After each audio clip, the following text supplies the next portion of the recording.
Bonsoir à toutes et à tous. Alors pour célébrer les 20 ans d'activité de l'AMF, nous vous proposons pour commencer un petit retour en arrière, un flashback au début des années 2000. Afin de nous rappeler le contexte qui a présidé à la création de l'AMF, nous avons demandé à Delphine Damarzit, la présidente directrice générale d'Euronext Paris, qui était à l'époque ici même au ministère, au cabinet de Francis Maire, de nous raconter la genèse de ces événements. Je vous prie d'accueillir Madame Delphine Damarzit.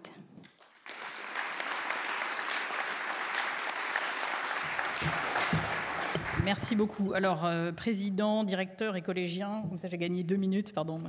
C'est l'avantage d'être dans le privé, on peut arrêter le protocole. Mais je suis très heureuse. Merci beaucoup Marianne de cette invitation. Alors c'est un peu un piège, puisqu'il me revient d'introduire la table ronde des présidents, qui évidemment connaissent beaucoup mieux l'institution et son évolution au cours des 20 dernières années, et c'est une entreprise assujettie qui s'y colle. Alors il faut que vous imaginiez, donc je fais un disclaimer, ce n'est pas aujourd'hui la patronne d'Euronext Paris qui s'exprime, mais la jeune, en tout cas beaucoup plus jeune, 20 ans plus jeune qu'aujourd'hui, conseillère technique de Francis Maire, qui avait hérité de son prédécesseur en arrivant au cabinet la mise en œuvre de la mise en application donc, de la loi de sécurité financière, dont vous l'avez compris, le morceau de maître était la création de l'AMF. Et cet héritage, quand j'arrive, s'accompagne, comme toujours dans ces cas-là, d'un certain nombre de consignes et recommandations qui me sont laissées d'une part par mon prédécesseur, Ramon Fernandez, qui avait porté la loi auprès du ministre, auquel je rends également hommage de manière émue, puisque j'ai été... C'est lui qui m'a appris la vie de cabinet et pas mal de choses aussi. Du Trésor, qui avait porté cette réforme avec un épisode précédent en 2000, une succession de lois et des idées bien arrêtées, comme ça arrive à la direction générale du Trésor, et c'est tout son honneur. Et puis bien sûr de la place, qui était très mobilisée et qui même en 2000 fait assez exceptionnel. L'ensemble des organisations professionnelles s'étaient fédérées, avaient écrit une lettre pour donner un petit peu la feuille de route de la composition du futur collège, voilà, dans une inspiration qui a été retenue en partie. Voilà. Et donc pour travailler sur ce sujet qui m'a été confié, que Delphine a rappelé, j'ai croisé ces souvenirs encore vivaces avec ceux de quelques protagonistes de l'époque qui m'ont raconté quelques anecdotes croustillantes que je garde pour moi ou pour ceux qui viendront m'en parler personnellement. Mais ici, je vous propose donc de reprendre les principes et les objectifs et puis de les soumettre ensuite au test des présidents qui diront si j'ai raconté des choses qu'ils ne partagent pas, auquel cas je dirais qu'ils sont conflictés, ou bien, et puis surtout comment cela a résisté à l'épreuve du temps. Alors le premier objectif, ça a déjà été dit, était de créer une autorité forte.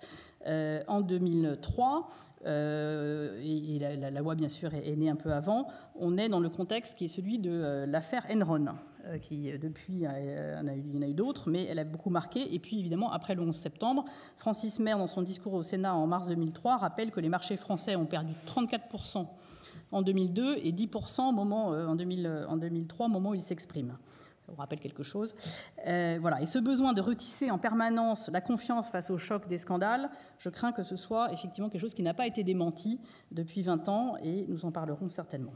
Mais pour être tout à fait honnête, ce n'est pas Enron qui déclenche la création de l'AMF. Elle est issue en fait d'une longue série de lois de modernisation et d'évolution à la fois des marchés eux-mêmes, qui n'attendent pas qu'on s'en occupe pour se moderniser et évoluer, des opérateurs, depuis la chambre syndicale et les agents de change, et les instances qui les régulent pour s'adapter. Et après cette gestation qui s'écoule sur 2000-2003, le début c'est effectivement un projet d'amendement à la loi de nouvelle régulation économique, une loi de modernisation des autorités de contrôle qui s'interrompt du fait du changement de mandature. On aboutit donc à la LSF, à la loi de sécurité financière, qui va proposer un système cohérent et qui reflète le double aboutissement d'une maturation et d'une convergence, et qui en propose donc la synthèse à travers la mise en cohérence de l'AMF. Je vais reprendre ces différents termes. La convergence, tout d'abord, elle va permettre de faire se rencontrer deux logiques de régulation qui évoluaient chacune en maturant, mais qui devaient se rencontrer. L'AMF fusionne en effet le Conseil des marchés financiers, qui est issu de la tradition d'autorégulation, et dont il réalisait une première extériorisation depuis l'ancienne chambre syndicale. Et puis de l'autre côté, la Commission des opérations de bourse, c'est là que je prends des risques, qui exerce les prérogatives de puissance publique, mais qui elle aussi reflète une mise à distance cette fois-ci de la personne du ministre, qui les a confiés à une autorité capable de les exercer en toute compétence technique, d'une part, et en protégeant, et c'est l'un des objectifs, le ministre, et donc l'État, des risques d'accusation d'interférence politique. C'est la construction d'indépendance. Alors, par souci de simplification, je ne vais pas évoquer la troisième entité fusionnée, qui est celle du Conseil de discipline de la gestion financière, mais je ne l'oublie pas entièrement. Le CMF était lui-même issu de la fusion en 1996 du Conseil des bourses de valeurs, qui a été créé en 1988, et du Conseil des marchés à terme. Et ce Conseil des bourses de valeurs, il faut le comprendre, n'avait pas de services. Les services étaient ceux de la Société des bourses françaises, qui était l'autre héritière de la Chambre syndicale des agents de change. Et ce n'est que lorsque le CMF est créé, qui donc fusionne les deux entités, qu'on extériorise, on intègre ces quelques services de l'opérateur, qui est devenu ensuite Euronext, mais ça c'est une autre histoire que je vous raconterai une autre fois. C'est à ce moment-là qu'il y a donc un certain nombre de services qui sont adjoints avec un secrétaire général qui est Bertrand de Mazières. Et c'est un organisme qui reste de petit nombre, assez agile, avec principalement un conseil collégial qui est entièrement composé de professionnels, avec tout de même la présence d'un commissaire de gouvernement et d'un observateur de la COB. La COB, de son côté, elle a été créée bien sûr par une ordonnance de 1967, très connue pour créer la première autorité administrative indépendante. C'est une autorité publique, contrairement au CMF, donc inaugurer ce statut d'autorité administrative indépendante, et elle dispose de services, même si elle n'a pas la personnalité morale. Et au fil de l'évolution des marchés et des différentes lois, les pouvoirs de la COB, sa structuration en dehors du cadre administratif et réglementaire classique sont renforcés au fur et à mesure. Et donc avec la création de l'AMF, on va donc au bout de la double logique de distinction de la régulation des opérateurs. Donc on distingue la régulation des opérateurs d'une part et puis de l'État d'autre part. Et ce faisant, on met aussi en cohérence, bien sûr, parce que les deux entités originelles avaient des missions distinctes, que les experts savaient délimiter, mais qui immanquablement se recoupaient. En particulier dans le domaine des OPA, le CMF s'occupait de la recevabilité des offres, la COB en contrôlait l'information financière, ou du contrôle des entités, par exemple. À l'époque, Jean-François m'a rappelé que la Société des bourses françaises venait présenter directement, c'est intéressant je trouve, l'évolution de ses règles de marché devant le conseil du CMF. Et tandis que pour le contrôle de ces entités, la COB est chargée de la surveillance du marché. Et au plan international, les autorités doivent parfois se partager les sièges, se les répartir, y aller ensemble, et ce qui ne met pas la France dans la meilleure posture pour poser de sa pleine voix. Alors justement, dans cette compétition, ou en tout cas cette émulation des régulations au plan international, au même moment, les Anglais et les Allemands ont fait leur choix, et à partir de leur propre dispersion, assez intense dans le cas des Anglais en réalité, ils ont recouru au Big Bang, expression de l'époque qui fait mouche, en fusionnant les compétences atomisées en une autorité unique, la FSA au Royaume-Uni et la BaFin en Allemagne, qui consolide les contrôleurs de marché et les superviseurs prudentiels. Et la France ne va pas faire ce choix. Et c'est une décision qui a été mûrement réfléchie et discutée à l'époque. Et bien que Anglais et Allemands sont très convaincus de la supériorité de leur solution, ils le disent bruyamment. Et donc la France reste ferme sur une autre logique, qui est celle des Twin Peaks, deux piliers, qui distinguent donc le prudentiel et le contrôle de marché, pour éviter que le conflit d'objectifs entre ces deux logiques ne soit tranché, ne doivent être tranchés à l'intérieur d'une même institution. La protection des épargnants implique une présomption de recours à la transparence la plus importante, tandis que la stabilité prudentielle peut nécessiter, de manière évidemment prudente, une gestion préventive parfois en vase clos. Et la priorité n'est pas de révéler, c'est d'abord de régler le problème pour assurer la stabilité des dépôts. Et c'est intéressant, j'ai relu le discours de Francis Maire, écrit donc par lui-même bien sûr, mais aussi par Ramon. Il avait des mots intéressants, il disait, et un peu, je pense qu'il faut les lire avec précaution, les deux piliers de la régulation doivent s'équilibrer publiquement, voire se confronter. Voilà. Bien sûr, cette confrontation doit être harmonieuse. Un certain nombre de mécanismes assurent le dialogue, qui a été renforcé au fil du temps, je pense qu'on l'évoquera dans la table ronde, avec évidemment initialement les participations de croisés dans les collèges, et puis la création d'un pôle commun un peu plus tard. Mais voilà, je pense qu'on peut dire que ce choix du Twin Peaks a bien traversé l'épreuve du temps, si on en croit tout simplement l'épreuve des faits avec le démantèlement de la FSA.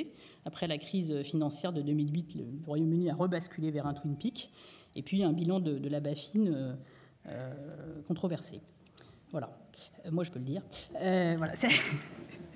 Donc cette convergence, cette mise en cohérence qui doit donner naissance à une autorité forte, compétente, crédible et légitime, est aussi l'occasion, et c'est là que ça devient le plus délicat finalement, d'un mixage culturel.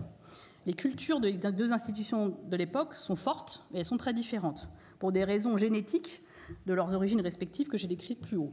Il va falloir hybrider. Il faut hybrider en retenant les atouts et les forces de chacun plutôt que d'empiler les manques et les défauts, et forcément, il y en a comme pour tout le monde. Et pour utiliser une expression qui aurait pu avoir cours à l'époque, à moins qu'elle ait même été employée, il s'agit de faire entrer l'esprit du CMF dans le corps de la COB. Donc je laisserai ça au juge présidentiel, au pluriel. Alors pour ce faire, il y a d'abord la construction légale. L'AMF est une autorité publique, comme la COB. Elle est indépendante, comme le CMF et la COB. Elle est dotée de la personnalité morale, comme le CMF. Et surtout, elle va s'appuyer sur un collège, terminologie qui d'ailleurs est empruntée à la COB, mais qui reflète l'esprit des deux institutions et qui va mixer les natures de chacun de ces deux collèges avec un nombre important de représentants des professionnels qui sont choisis par le ministre après consultation des organismes de place. Donc c'est là que la lettre de l'époque avait porté, pas tout à fait au bout, puisque les professionnels avaient demandé au début que le président du collège soit issu d'une cooptation de cette partie du collège, ce qui n'a pas été suivi. Mais un grand soin a été apporté dans la rédaction de la loi, et c'est vraiment ça qui m'avait été beaucoup dit quand j'ai pris mes fonctions, parce que moi je devais proposer au ministre la composition du collège qui a eu lieu donc pour l'installation dont parlait Marianne. Un grand soin a été apporté dans la rédaction de la loi pour assurer l'équilibre institutionnel de l'autorité sur la composition, le rôle et le positionnement du collège, de manière à assurer son indépendance. Et cette indépendance, elle vise à le préserver des interférences des entreprises, bien sûr, comme des influences politiques, mais aussi à l'époque, et toujours je pense on cherche, à le rendre indépendant des services, pas en opposition, mais dans une combinaison un peu différente. Le président du collège est ainsi placé au-dessus de la mêlée, et le secrétaire général, à l'époque, est responsable exécutif des services. Et pour un certain nombre de raisons d'harmonisation et puis aussi de réorganisation de répartition des sanctions et du reste, ces éléments-là ont évolué dans le temps, mais je pense qu'on peut dire que l'objectif d'un collège arbitre qui juge au-dessus de cette mêlée et en équité, j'aurais dire, entre les opinions des professionnels extériorisés des consultations et ce que lui apportent les services pour décider, reste à ma connaissance entier. Voilà. Comme on peut l'imaginer, toute fusion est délicate et réussir cette hybridation n'était pas évident. J'espère que tout à l'heure, Jean-François Lepetit rappellera et reviendra sur la méthode qui a été suivie, qui était un club des 4, qui réunissait les 2 présidents et 2 secrétaires généraux des 2 organisations, avec Jean-François Lepetit qui avait repris la présidence de la COB après avoir eu celle du CMF, Monique Bourven, qui est récemment décédée, à qui je rends hommage, parce que c'était une figure de la place, auquel je trouve qu'on n'a pas assez rendu hommage suite à son décès, Gérard Ramex et Bertrand de Mazières, qui étaient les 2 secrétaires généraux et qui ont travaillé en bonne intelligence et avec un dialogue constructif avec Michel Prada, qui était une sorte de président élect, et donc qui avait une vision qui pouvait se dialoguer avec les 4 qui essayaient de faire cette hybridation. Voilà. Et le fait, je pense, de ces 2 éléments, Jean-François qui avait eu les 2 casquettes, qui connaissait donc de l'intérieur des institutions, et Michel qui était à la fois disons, en projection mais aussi en héritage, mais à l'extérieur. C'était vraiment un combo intéressant dans un contexte où il y avait un consensus sur l'objectif. Voilà. Donc des gens qui étaient d'accord pour faire ça, entre des organisations publiques qui doivent fusionner, c'est quand même pas toujours comme ça que ça se passe. Et donc je dois y rendre hommage 20 ans après. Et voilà donc les principaux principes et objectifs qui nous étaient assignés. Achever le mouvement de convergence et de maturation de la régulation, tenir bon sur le modèle Twin Peaks qui a gagné, conjuguer les atouts de chacune des institutions en mariant autorité et agilité d'une part, indépendance et connaissance de terrain d'autre part. Et puis, tout ça, évidemment, pour inspirer la confiance en étant troublé, un élément de contexte qui ne se dément pas du tout au cours des 20 années suivantes, et pour le futur, j'en ai peur. Avant de rendre la parole au président et espérer n'être pas trop démenti, c'est un appel de ma part, je voudrais simplement vous témoigner de la part d'une infrastructure de marché assujettie à la supervision de l'AMF, de notre conviction que ces objectifs restent pleinement pertinents. Et j'y ajouterai, pour finir, comme monsieur le directeur général, j'ajouterai seulement la mention d'une tension aujourd'hui non résolue, qui est celle de la mise en cohérence au niveau européen, malgré les efforts de l'ESMA, que nous saluons, et qui ne peut pas aller au-delà de son mandat. Et cette tension que nous vivons aujourd'hui, Euronext, qui fédérons 7 places boursières, comme acteur pan-européen qui vraiment s'appuie sur les places locales et ne vient pas par-dessus se greffer se greffer en faisant du cherry picking, nous la vivons comme une limite stratégique, quelle que soit la qualité de nos supervisions nationales et de notre dialogue constructif. Voilà. Je dis ça parce que je sais, et Emmanuel vient de le rappeler, que nous savons pouvoir compter sur l'ouverture d'esprit des autorités françaises qui est inédite et inégalée en Europe, et c'est pourquoi je n'hésite pas à lancer cet appel. Je vous remercie.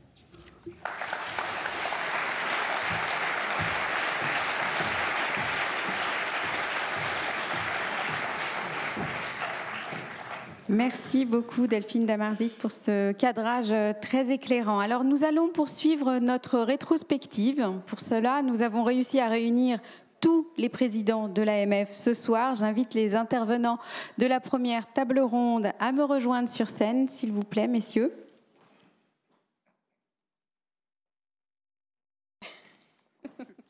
Alors, non, Gérard.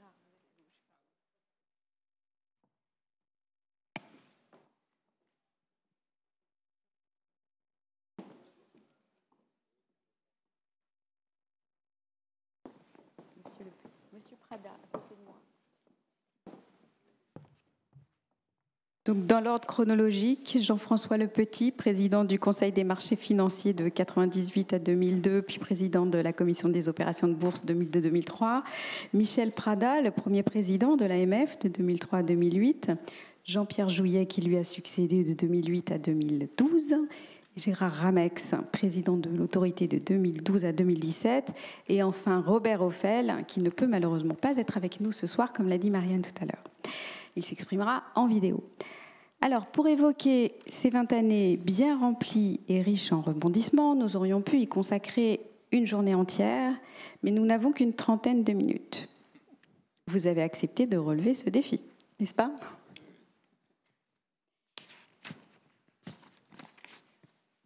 Alors, je me tourne d'abord vers vous, Monsieur Lepetit. Vous n'avez pas été président de l'AMF.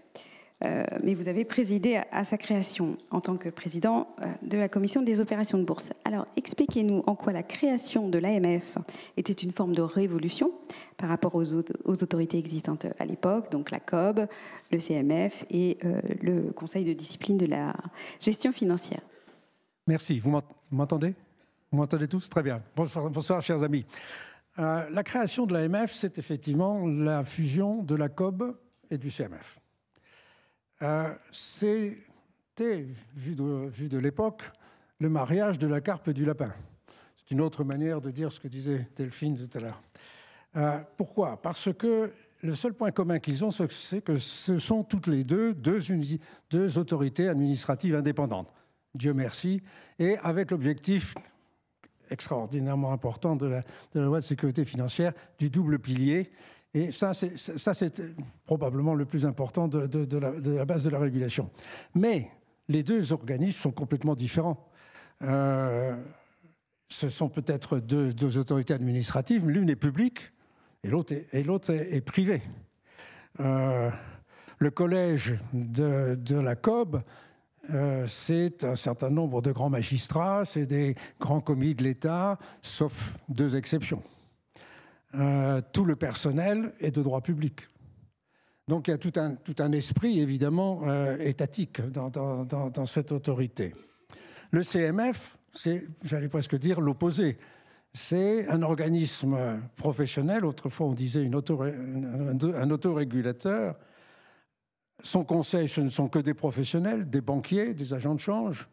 Son staff, ce sont des privés.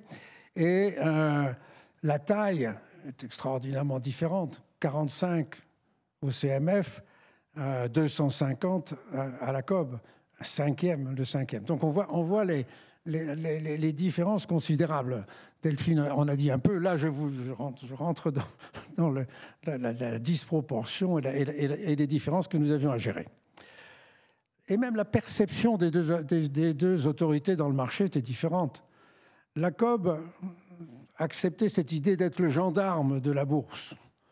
Avouez que les acteurs des marchés financiers n'aiment pas beaucoup les gendarmes, hein, même si ce métier, de toute façon, n'est jamais très bien accueilli ici. Mais c'est pas très facile quand même d'expliquer à des conseils d'administration, à des administrateurs, chers amis, un tuyau, ça peut être une information privilégiée. Moi, je me rappelle une époque où ça n'était pas évident pour beaucoup de gens. Ou bien de dire à un président d'entreprise, l'information des sociétés, ça devrait être ceci et cela. Vous pouvez être sûr qu'ils avaient d'autres idées. Bon, donc, il y avait une perception de la COB qui avait ce côté. Et alors, évidemment, pour le CMF, c'était facile d'avoir une image complètement différente. Parce que c'était les professionnels, c'était des équipes très légères, qui étaient très efficaces, qui géraient très très bien toutes les opérations financières rapidement. Et peut-être aussi parce qu'elles avaient des personnages à l'intérieur du CMF qui étaient remarquables. Certains d'entre vous peut-être se rappellent de Marie Jouvanel ou de Bruno Gisard. Et voilà le contexte dans lequel nous devions faire la fusion. Alors cette fusion se fait évidemment sous la tutelle indirectement de Delphine, enfin du cabinet de Francis Maire, le regretté Francis Maire, et puis au Trésor, Philippe de Fontaine-Vive et Maria Attig. Et c'est avec ces équipes-là qu'on a pu travailler effectivement, efficacement à la création de l'AMF. Moi, je suis nommé président de la COB, comment dirais-je, en octobre 2002. Le président Jacques Chirac, qui me convoque à cette occasion, m'explique que, bon, bah, très bien, vous allez travailler, cher ami, c'est très sympa de travailler à faire la préparation de la fusion, mais c'est Michel Prada qui sera le président de l'autorité. Je dis, mais monsieur le président, ça me convient très très bien, je prends ma retraite à cette occasion et je vais faire le tour du monde avec ma femme en bateau, donc je n'ai aucun problème avec ça et je vais travailler d'autant plus dans cette perspective. Comme le président de la COB ne peut pas être en même temps président du CMF, c'est Monique, effectivement, comme Delphine l'a rappelé, c'est Monique Bourverne, une femme extraordinaire, une femme formidable. C'était sans doute le plus grand professionnel de la gestion dans notre marché. C'est sans doute la grand-mère d'Amundi. C'était vraiment quelqu'un de formidable. Donc, deux présidents, et puis Bertrand Mazière au CMF et Gérard Ramex de l'autre côté. C'est une véritable task force qui était extraordinairement soudée, finalement, et qui s'est transformée en comité de pilotage pour préparer la fusion. La fusion qui s'est organisée avec 8 groupes de travail. 8 groupes de travail qui étaient co-dirigés par quelqu'un de la COB ou quelqu'un du CMF. Et ils ont fait un travail extraordinaire. Extraordinaire. On ne peut pas revenir dans tout ce qui a été fait. Delphine a cité pas mal de choses. Mais il est vrai que compte tenu de ces différences que j'évoquais au départ, de ces petits mots, sur le terrain, dans la pratique, en fait, il y a eu une excellente coopération. Et donc, c'est au bout d'un an que ces groupes de travail ont travaillé avec la loi de sécurité financière, de préparer les décrets d'application. Moi, je ne dirais que 2 mots sur un point particulier. C'est le problème de la gouvernance de l'AMF, de la direction de l'AMF. La COB. Le président de la COB était, on peut appeler ça un PDG, c'est-à-dire un patron de tout, assisté avec un secrétaire général pour les services. Ça, c'était la COB. Le CMF, non. Le CMF, c'était un président non exécutif et un secrétaire général qui était en fait un directeur général. C'était une dualité que nous avions trouvée très bien, qui était très cohérente d'ailleurs avec les pouvoirs du CMF, très cohérente aussi avec les professionnels que nous étions tous. On a décidé de proposer, en tout cas pour la future AMF, cette déconnexion, pour 2 raisons. La première raison, c'est que le collège était très décisionnaire, avec beaucoup de responsabilités. Et donc, il nous semblait qu'il fallait que le président de l'AMF ne soit pas en conflit d'intérêts avec ses services. Les services proposent, le conseil dispose, et le président n'est pas tenu, ne se sent pas obligé d'être en conflit. Et puis la deuxième chose, c'est que le président de l'AMF, Marianne le sait très bien, a des responsabilités internationales considérables, a un agenda de coopération avec les autorités françaises, et européennes, internationales, etc., dont certains sont ici pour bien le montrer aussi. Il y a là aussi un agenda qui est très, très prenant. Donc, si on déconnecte, si on déconcentre le président et le secrétaire général, directeur général, on a sans doute, pensions-nous, une meilleure organisation. Ce sont aux présidents qui sont autour de moi qui diront comment ils ont vécu ou pas vécu cette déconnexion. Voilà. Le 24 novembre 2003, Marianne l'a rappelé, regretté Francis Maire, nous met l'AMF sur les fonds baptismaux. Michel Prada est le président de l'AMF. L'AMF est né, longue vie à l'AMF.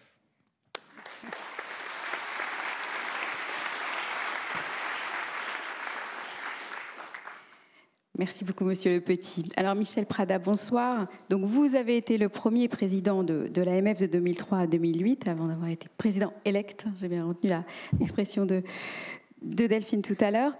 Alors, en quoi cet héritage de la COB a-t-il permis à l'AMF de jouer un rôle moteur dans les relations entre autorités européennes et quelle importance ont pris ces relations, comme l'évoquait Monsieur Le Petit à l'instant? Je vais vous répondre, mais je voudrais quand même évoquer mes premiers mois ou mes premières années à l'AMF pour dire que les choses se sont passées de manière extraordinairement fluide. Nous avons fait l'amalgame. Et je repense aussi à Madame Vanel, je repense aussi à Bruno Gisard, que j'ai croisé encore récemment. Et, les équipes ont fusionné parce qu'en réalité, elles travaillaient déjà assez bien ensemble. Et donc, moi, je n'ai pas du tout vécu ces premiers mois avec Gérard qui gérait, comme la nouvelle organisation le prévoyait, le dispositif, comme posant le moindre problème de tension, de fluidité, de rivalité dans le déroulement des carrières. Les choses se sont passées de manière exceptionnellement fluide et positive. Alors, je réponds maintenant à votre question, et il est vrai, comme Jean-François l'a dit tout à l'heure, que le président de la COB et le président de l'AMF étaient très sollicités à l'international. Et moi, c'est quelque chose qui m'a passionné. Dès que je suis arrivé à la COB en 1995, je me suis engagé à la IOSCO, j'étais président du comité exécutif, du comité technique, et donc je me suis branché sur l'international. Et je crois que la problématique de l'AMF dans l'international, elle trouve son origine dans la façon dont la COB s'est engagée à partir de la fin des années 90. Et j'ai un souvenir très précis, les choses ont commencé avant. Je suis très partisan de considérer beaucoup plus les continuités que les ruptures. Il s'était passé des choses avant nous et il s'en passera après. Mais il y a eu quand même un événement intéressant, un déjeuner qui a été organisé par notre collègue Duplat, qui était le président de l'organisation belge. Je crois que Jean-Paul Servet est dans la salle. Ce déjeuner en 1996, nous avons rencontré, nous étions 15 régulateurs à l'époque européens, parmi d'autres, il y avait d'autres régulateurs, mais 15 régulateurs de marché. Nous avons rencontré Mario Monti. Et Mario Monti, au cours du déjeuner, nous a expliqué son projet de plan d'action des services financiers. Moi, j'ai réalisé à ce moment-là que nous n'étions absolument pas organisés, que nous n'avions aucune forme de travail en commun. On déjeunait ensemble une fois par an chez l'un et chez l'autre, mais c'était tout. Et avec Fabrice de Marigny, qui s'occupait des affaires internationales à l'époque, nous avons proposé à nos 14 collègues de créer un forum qu'on a appelé le FESCO, le Forum of European Securities Commissions. Et nous leur avons dit, si vous voulez faire ce forum, nous sommes, nous, la COB, prêts à en assumer le secrétariat. On va gérer les problématiques de communication, commencer à avoir des sites internet, etc.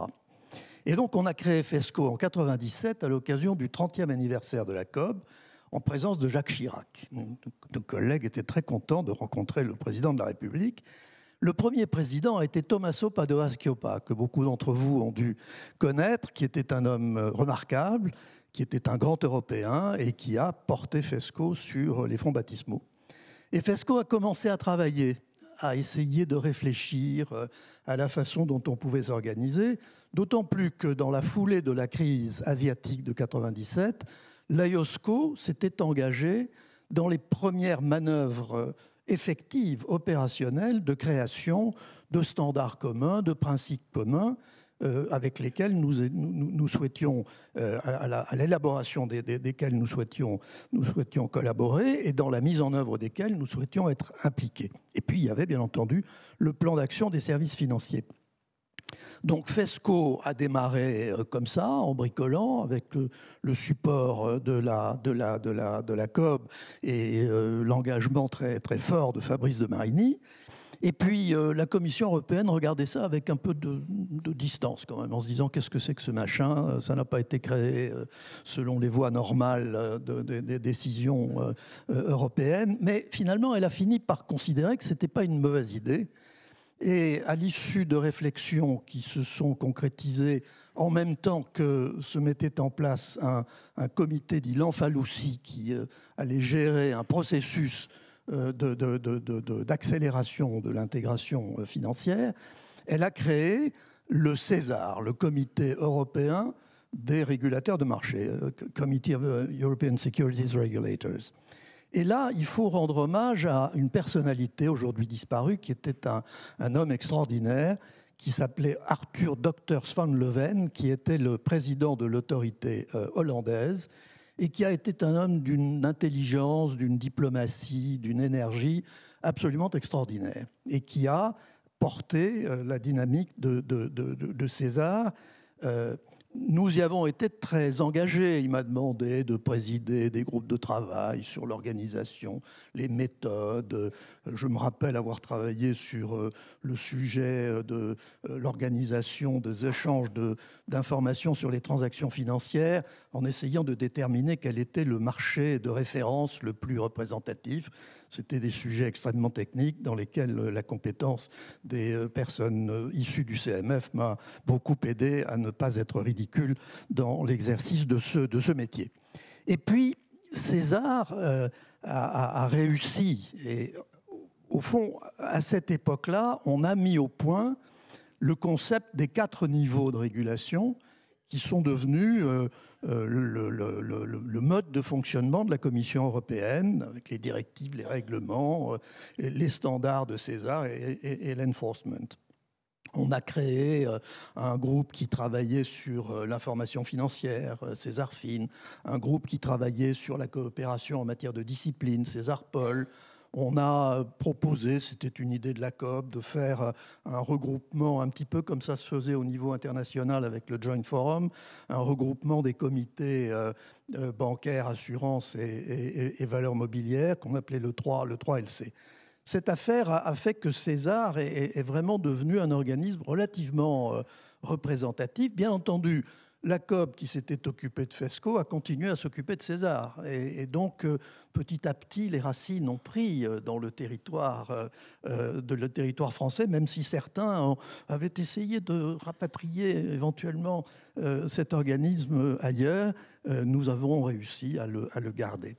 Alors, la suite de l'histoire, moi, je la connais moins bien, parce que quand on regarde l'histoire de l'AMF, je n'ai connu que les 5 premières années de nos relations européennes. Les 15 autres, ce sont mes successeurs qui les ont gérés.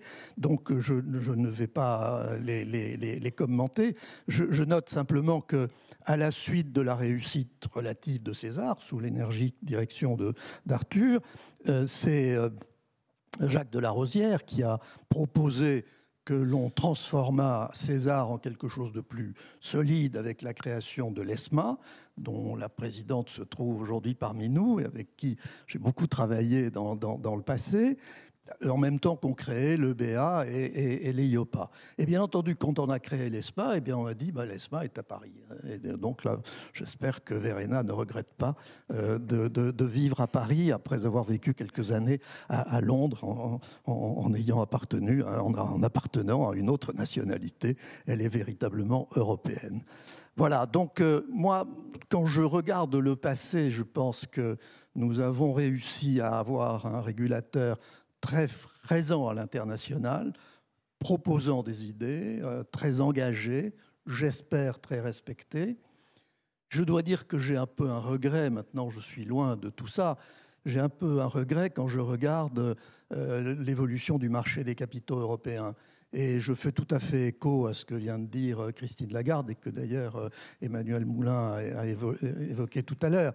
Nous avons été toujours, depuis le début, partisans d'aller vers un système de type hub and spoke, comme disent les gérants d'aéroports, c'est-à-dire un système dans lequel l'arbitrage réglementaire ne se produirait pas, la compétition entre régulateurs ne se produirait pas, l'homogénéité du système de régulation serait quasiment parfaite par un centre opérationnel un peu comme la SEC par rapport à ses représentants dans les différents États.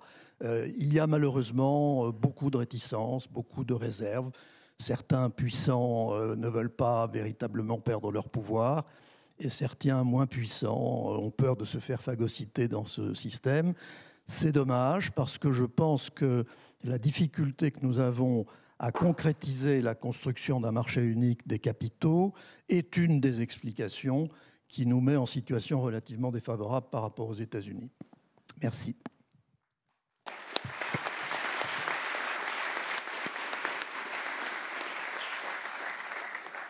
Merci beaucoup, Monsieur Prada. Je crois qu'on reparlera d'Europe un petit peu plus tard. Jean-Pierre Jouillet, à votre tour. Alors vous avez été nommé à la tête de l'AMF au lendemain de la crise financière de 2008. Alors racontez-nous comment l'AMF s'est-elle adaptée à cette crise financière mondiale et en particulier dans le domaine de la protection des épargnants. Alors tout d'abord, je voudrais rendre hommage moi-même à Francis Maire, puisque j'ai, en tant que directeur du Trésor, participé à la création de l'AMF en 2003 et je souhaitais véritablement en rendre hommage à l'action de Francis Maire. Moi, je suis arrivé à l'AMF au lendemain de l'affaire Madoff. Je vais vous dire, je m'apprêtais à aller à l'AMF, j'étais dans d'autres responsabilités auparavant, et je suis à un dîner, un vendredi soir, et une dame qui me dit « Dis donc, Madoff, ça ne va pas être simple du tout. » Alors, moi, je lui dis « Je suis désolé, je ne connais pas Madoff. » Alors, elle me répond, bien, rassurez-vous, lundi matin, vous le connaîtrez très, très bien. Et c'est comme ça que j'ai commencé à l'autorité des marchés financiers avec l'affaire Madoff. Et effectivement, cela a conduit à véritablement mettre l'accent sur la protection et sur l'information des épargnants. Et cela m'a conduit, avec l'aide de Thierry Franck, parce que comme l'a dit Michel et Jean-François, c'est une institution duale, c'est-à-dire qu'il y avait le président du collège, mais il y avait également le secrétaire général qui avait autorité sur les services. Et donc, nous avons créé, avec Thierry et Benoît également, la direction des relations avec les épargnants, de façon à ce qu'il y ait un suivi et un dialogue constant avec les épargnants. Ça a été cela, véritablement, la première mesure que nous avons prise avec le collège. Ce qui a entraîné une augmentation des moyens, du personnel et du budget de l'AMF, et nous avons été suivis par le Parlement qui a augmenté effectivement moyens et personnel de l'AMF dans ce cadre-là. Voilà ce qui a été vraiment la priorité. Alors, pour, sans être trop long, d'autres mesures qui ont été prises à cette époque-là en interne, et Jean-François, comme membre du collège, s'en souvient bien, nous avons essayé également d'avoir des relations avec la commission des sanctions qui soient moins séparées que ce qu'elles étaient. Et donc, le collège et son président a eu le pouvoir de faire recours à certaines décisions de la commission des sanctions également à cette époque-là, et aussi de pouvoir sous l'autorité du collège, envisager des transactions pour être plus présent. Comme c'était après la crise financière et après ce scandale Madoff, ce qu'il a fallu, c'est le deuxième type d'action, c'était véritablement accroître la transparence de la gouvernance des sociétés cotées et de la rémunération des dirigeants par rapport aux actionnaires, et notamment aux actionnaires minoritaires, puisque nous avions une dame également qui défendait fortement les actionnaires minoritaires, dont vous vous souvenez, et qui ne nous lâchait pas là-dessus. Mais là, évidemment, ça ne plaisait pas aux dirigeants d'entreprises et de sociétés cotées. Donc, nous leur disions, écoutez, si nous n'avons pas les informations nécessaires, eh bien, vos comptes annuels ne seront pas certifiés. Et l'AMF ne certifiera pas les comptes annuels, ce qui a amené effectivement à changer également leur comportement à l'égard des actionnaires et du public. Nous avons également essayé d'accroître tout ce qui était la publicité de l'action des entreprises cotées après ces crises financières et après ces crises de l'épargne, notamment dans tout ce qui était la responsabilité sociale et environnementale. Voilà ce que nous avons fait au départ. Puis ensuite, on a eu un autre problème, c'est qu'il y avait également un développement de ce que l'on a appelé les prises de contrôle rampants et des participations rampantes. Et là, bien évidemment, l'AMF a convaincu les pouvoirs publics qu'il fallait que l'on puisse avoir une transparence sur toutes les prises de participation en baissant les seuils de participation, notamment de ça de 30%, et en faisant en sorte qu'il y ait des déclarations qui soient faites dès lors que l'on dépassait tous les 5% de participation dans une société. Là, je me souviens de 2 dossiers. Alors, je suis désolé, je parle trop. Je ne respecte pas toujours les délits d'initié, mais c'est passé. Mais enfin, il y a eu 2 dossiers qui m'ont quand même vraiment qui ont animé mon mandat. C'est tout ce qui concerne les relations entre Wendel et Saint-Gobain. Jean-François s'en souvient également très bien, il était membre du collège. Et puis alors, tout ce qui a concerné le monde du luxe à travers les relations entre LVMH et Hermès. Et là, je me souviens, et le directeur général du Trésor s'en souvient également, que j'ai dû rendre compte quand même à haut niveau de ce qui se passait en ce domaine. Donc voilà ce que nous faisions, et on a poursuivi l'action de Michel Prada au niveau européen, effectivement, avec l'instauration de l'ESMA à Paris.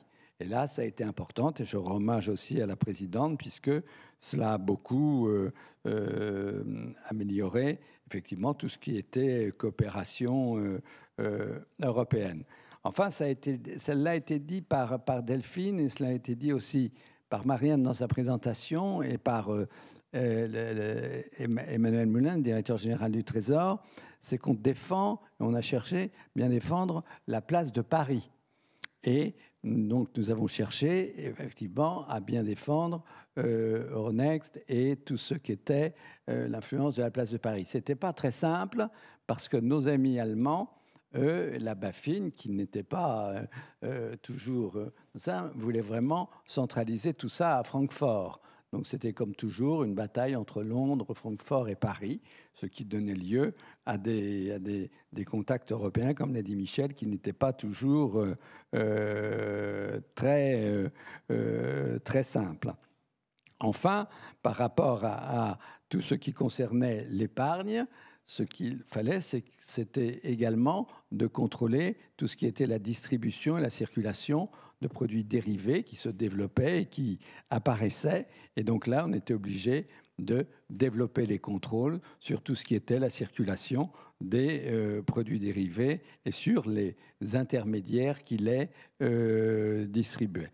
Voilà, si vous voulez, ce que l'on a fait. Et ce dont je me souviens aussi, c'est de la collaboration que l'on avait avec les autres institutions et notamment tous les travaux de l'autorité de contrôle prudentiel, de la CPR aujourd'hui, puisqu'il y avait de plus en plus de développement de liens entre la banque et l'assurance et il fallait effectivement qu'il y ait une unité forte au sein de l'autorité de contrôle prudentiel. Voilà. Merci beaucoup, Monsieur Jouillet.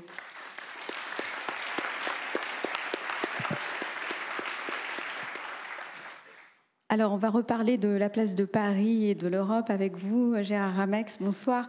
Durant votre mandat 2012 à 2017, l'Europe a connu un événement majeur et c'est un euphémisme. Je veux parler bien sûr de la sortie du Royaume-Uni de l'Union européenne.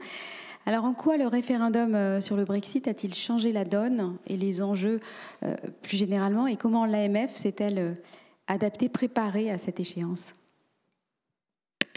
Merci beaucoup. Effectivement, c'est un sujet majeur et pas très facile. Il n'a pas été facile à l'époque, et pas facile de le résumer aujourd'hui.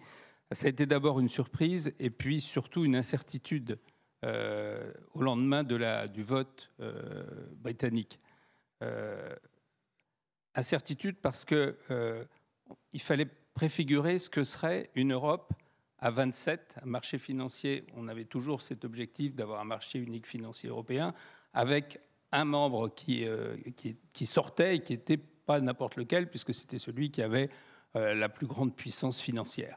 Donc, plusieurs des notions fondamentales sur lesquelles reposait la coopération et la vie des marchés financiers, la notion d'équivalence, la notion de délégation, la mécanique du passeport européen, tout ça devenait incertain, pouvait changer de sens.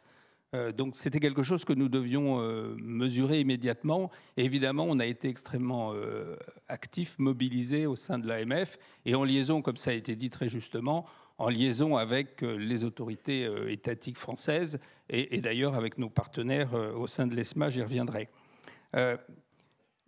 Notre premier risque, c'était, parlons franchement, que cet événement induisent une sorte de concurrence malsaine entre les régulateurs européens. Alors, c'était un peu paradoxal, peut-être comme idée, je ne voudrais pas choquer, mais on s'est dit d'un seul coup, mais est-ce que la Grande-Bretagne, la City de Londres, ne va pas essayer de jouer sur les deux tableaux, c'est-à-dire d'avoir à la fois accès à la profondeur du marché financier des 27 et en même temps une certaine souplesse, puisqu'elle s'écartait, elle pouvait s'écarter des règles.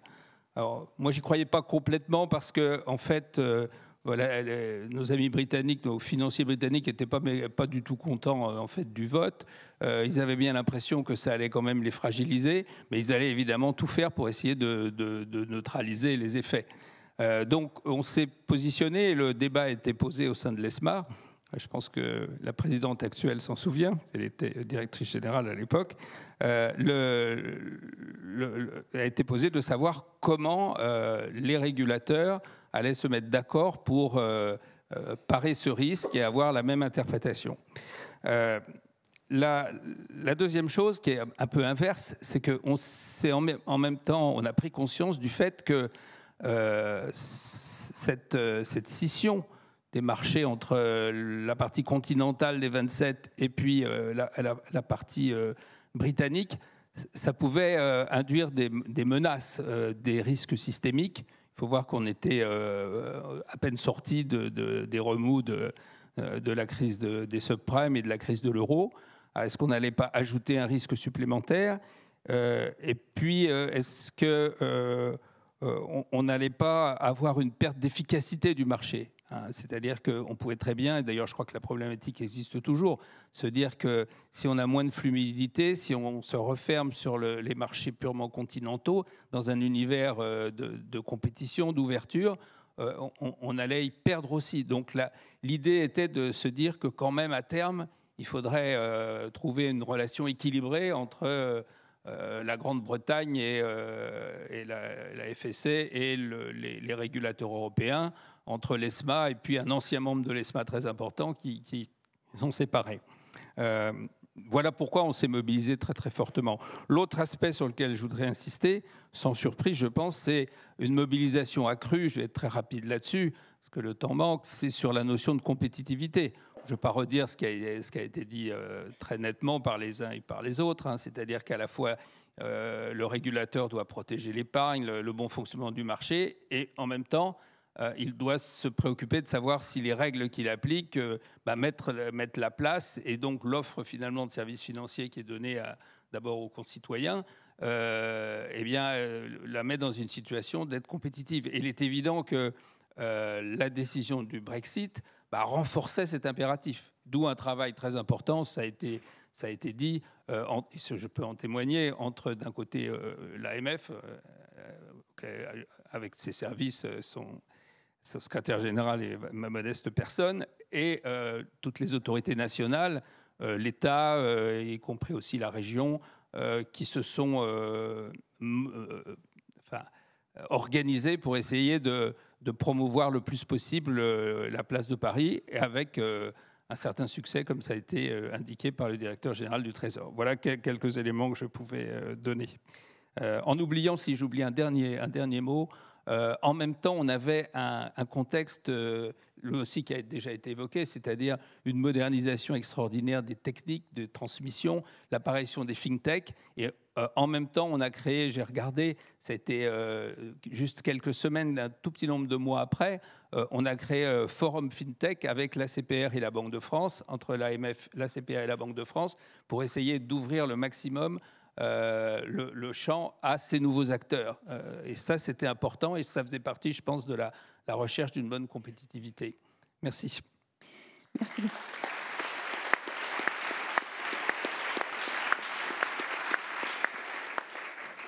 Merci, Monsieur Ramex. Alors, je voulais annoncer, Robert Ophèle n'a pu se joindre à nous ce soir, mais il nous explique en vidéo quelle a été la première priorité au tout début de son mandat. Bonjour. Comme il est d'usage, en début de mandat, nous avons conduit en 2017 une réflexion sur nos priorités. Je pensais alors que nous étions peut-être à un moment de type hamiltonien, non pas sur la dette publique, mais pour la construction d'une Europe à 27 plus intégrée et plus compétitive en matière de réglementation et de supervision financière. Ce fut donc notre première priorité. L'AMF devait être moteur pour construire une Europe à 27 plus intégrée et plus compétitive en matière financière. Le Brexit et la revue du règlement fondateur des ESA constituaient une opportunité. La digitalisation générale en cours des processus financiers et la nécessité d'orienter les financements vers les investissements qui permettront d'assurer l'émergence d'un modèle économique durable l'imposaient. Dans nos domaines, l'Union européenne est en effet largement fondée sur le principe du libre établissement et de la libre prestation de services via les passeports. Cela permet en fait de localiser son activité dans le pays membre le plus accueillant et à partir de cette localisation, de commercialiser ses produits et ses services financiers dans l'ensemble de l'Union. Cela s'est d'abord traduit par la concentration progressive des fonds au Luxembourg et en Irlande, puis avec le développement de la digitalisation de la commercialisation des produits financiers, cela a conduit à une localisation de nombreux intermédiaires en dehors de nos frontières, nous laissant progressivement aveugles sur les produits financiers effectivement distribués en France. Cela ne nous permet pas de remplir correctement notre mission fondamentale de veiller à la protection de l'épargne investie dans les instruments financiers. Une telle évolution est surtout particulièrement dangereuse. Elle fait reposer la charge de la supervision de produits et services distribués dans toute l'Union sur un superviseur local, souvent peu équipé et peu motivé pour cela, et pousse ainsi clairement au forum shopping et si ce n'est au moins-disant réglementaire. La nécessité d'orienter les financements vers les investissements qui permettront d'assurer un modèle économique durable s'était par ailleurs imposée suite à la COP21 avec un accord de Paris qui venait d'entrer en vigueur fin 2016. Cela imposait de définir de façon très rigoureuse ce qu'on appelle la finance durable et d'en assurer un contrôle sérieux. Là encore, la juxtaposition de cadres nationaux n'était absolument pas pertinente. Une modification fondamentale du cadre réglementaire de l'Union apparaissait donc comme indispensable.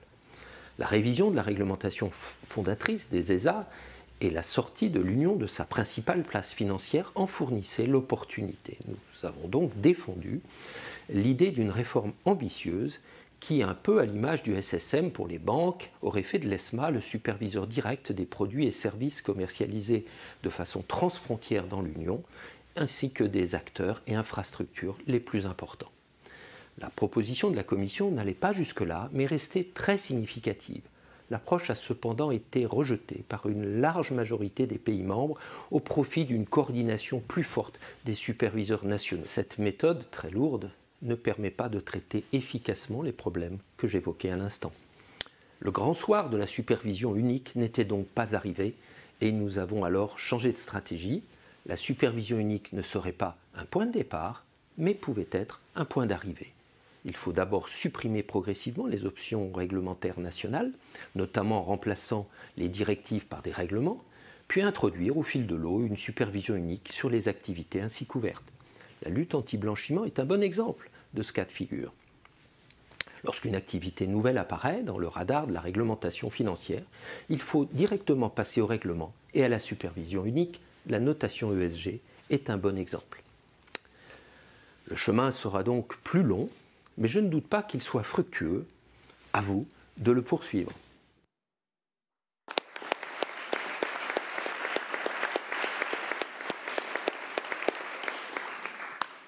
Alors, autre événement dans l'histoire de l'autorité, il y a un peu plus d'un an, le 26 octobre 2022, était nommée la première présidente de l'AMF, Marianne Barbalayani. Madame la Présidente, je vous invite à nous rejoindre pour quelques mots de conclusion de cette table ronde.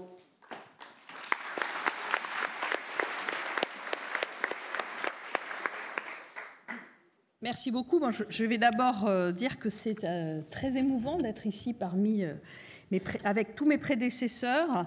Et je voulais aussi remercier Delphine Damarzit qui nous a livré un récit des origines particulièrement précis, mais avec une grande hauteur de vue, puisque cela nous a permis de nous replonger dans les objectifs qui avaient été fixés par ceux qui ont œuvré à la création de l'AMF. Et je crois que c'est important dans ces moments un peu clés que sont les anniversaires de se repencher effectivement sur ce pourquoi on est là et ce qui justifie notre existence, tout en nous disant aussi, je pense que c'est un des grands enseignements qu'on doit retenir de la table ronde, que il faut se repencher régulièrement sur ces questions d'organisation et de gouvernance. Parmi les éléments qui ont été évoqués, je vais essayer de rendre hommage à tous les présidents qui ont donné des points très intéressants et qui finalement ont défini ce qui est l'ADN de l'AMF. Je crois que c'est un ADN qui est très puissant, qui est très fort. Bon, on peut en retenir évidemment la prégnance des aspects internationaux et européens. Vous avez tous été très actifs au niveau international et européen. Vous avez promu des agendas très ambitieux, dont certains ont réussi, dont d'autres sont encore un peu au milieu du gué. Robert Ophel a notamment évoqué la question de l'organisation de la supervision au niveau européen, qui est quelque chose sur lequel nous espérons évidemment pouvoir avancer. Verena Ross en dira peut-être un mot, mais on sait que ce n'est pas uniquement les superviseurs superviseurs qui décident de leur propre organisation. C'est un sujet éminemment politique et donc ce sera un point qui continuera à nous occuper, je le crois. Le directeur général du Trésor l'a dit d'ailleurs pour quelque temps. Néanmoins, effectivement, il ne faut pas perdre de vue les objectifs. Cette table ronde nous a montré finalement, si je dois essayer de caractériser cet ADN, ce qui a été recherché par l'AMF, par ses présidents, par ses équipes aussi. Je tiens à dire que dans l'ADN de l'AMF, il y a l'excellence des équipes, la compétence des équipes, le fait qu'elles soient très reconnues au niveau européen, international, c'est tout à fait fondamental. Si on veut effectivement faire avancer un certain nombre de dossiers, je crois qu'il faut en effet maintenir ce capital fondamental qui est la qualité des équipes de l'AMF. Alors au fond, qu'est-ce qu'on retrouve dans vos propos et qui est quelque chose que l'on ressent très fortement aujourd'hui à l'AMF et qu'en tant que présidente, je souhaite porter?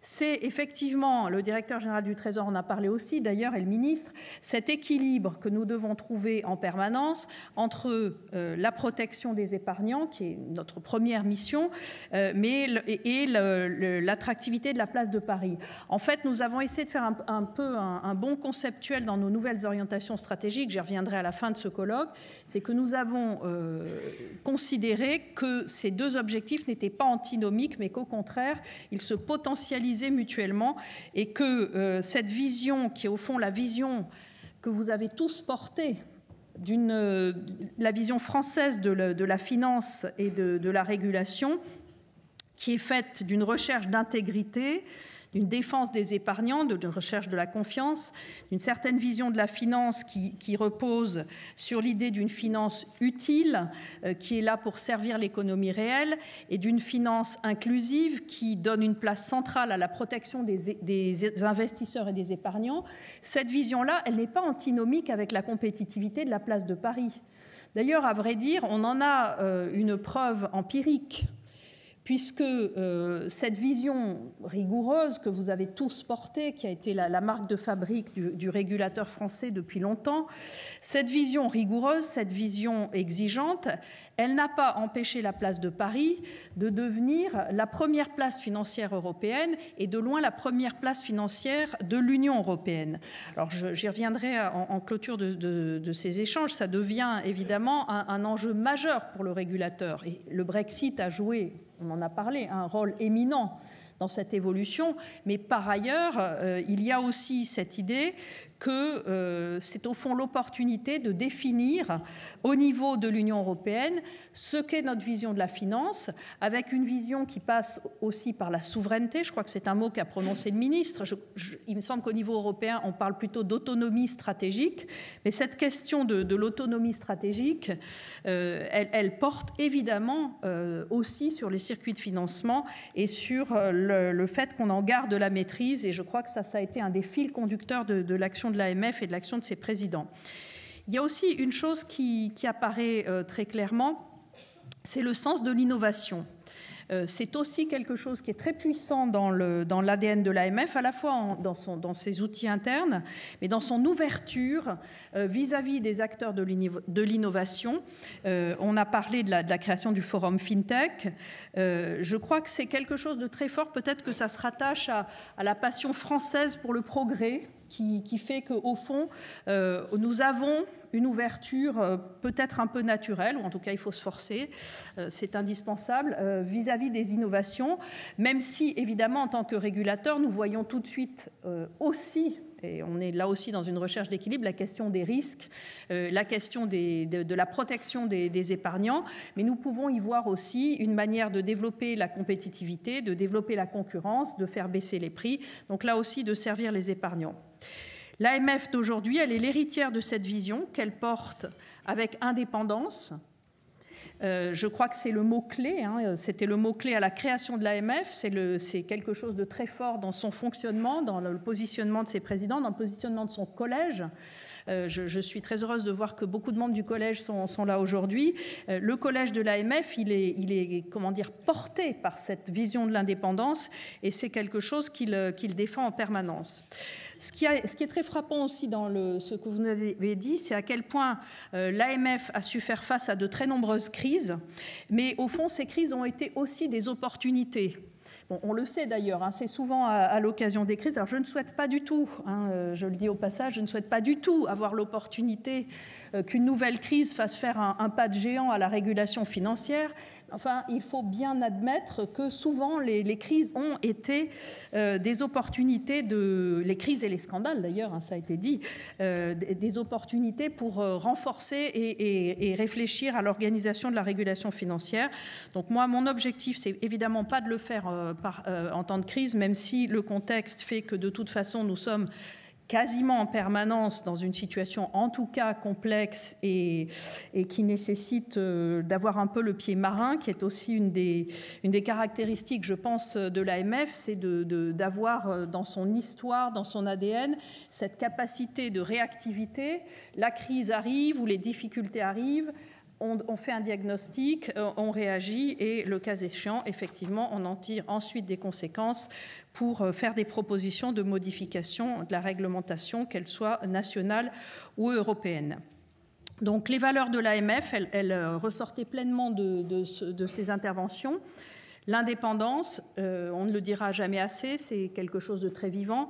L'ouverture, mais aussi l'engagement, qui est d'ailleurs la caractéristique à la fois des équipes de l'AMF et de l'institution vis-à-vis de tous les dossiers qu'elle traite avec, je crois, on l'a vu au travers de ses présidents, une folle passion.